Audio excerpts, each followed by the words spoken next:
Hello everyone, কেমন আছেন সবাই? আশা করছি আপনারা সবাই ভালো আছেন।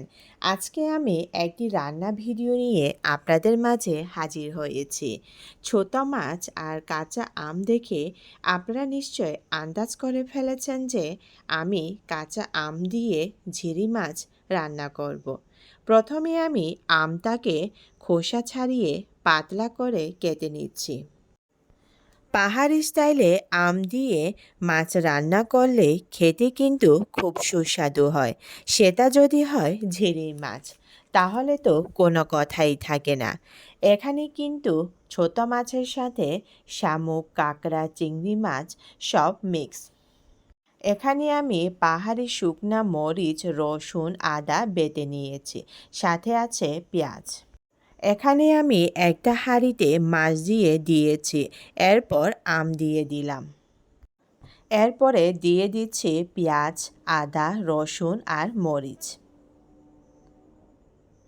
এরপরে দিয়ে দিচ্ছি নাপি।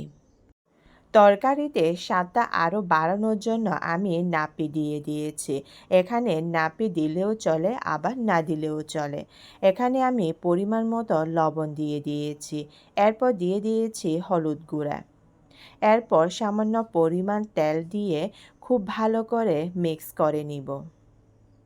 সব উপকরণ দেওয়া হয়ে গেলে আবারও খুব ভালো করে মিক্স করে নিব। এরপর আমি এখানে দিয়ে দিব ধনিয়া গুঁড়া।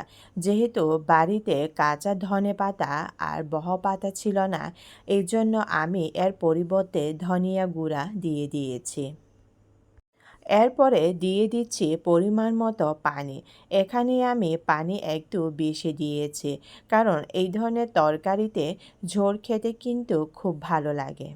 সব উপকরণ দেওয়া হয়ে গেছে, এই জন্য আমি চুলায় বসিয়ে দিলাম। কিছুক্ষণ রান্না করার পর আমার রান্না প্রায় হয়ে গিয়েছে। এই জন্য আমি একটু লবণ টেস্ট করে দেখলাম। লবণ একটু কম হয়েছে, এই জন্য আমি আরেকটু লবণ দিয়ে দিচ্ছি। এরপর আবারও একটু হালকা করে মিক্স করে নিব। আপনারা দেখতে পাচ্ছেন আমার তরকারিটি কত লোভনীয় হয়েছে। আসলে এই ধরনের তরকারি কিন্তু খেতে খুব মজা হয়।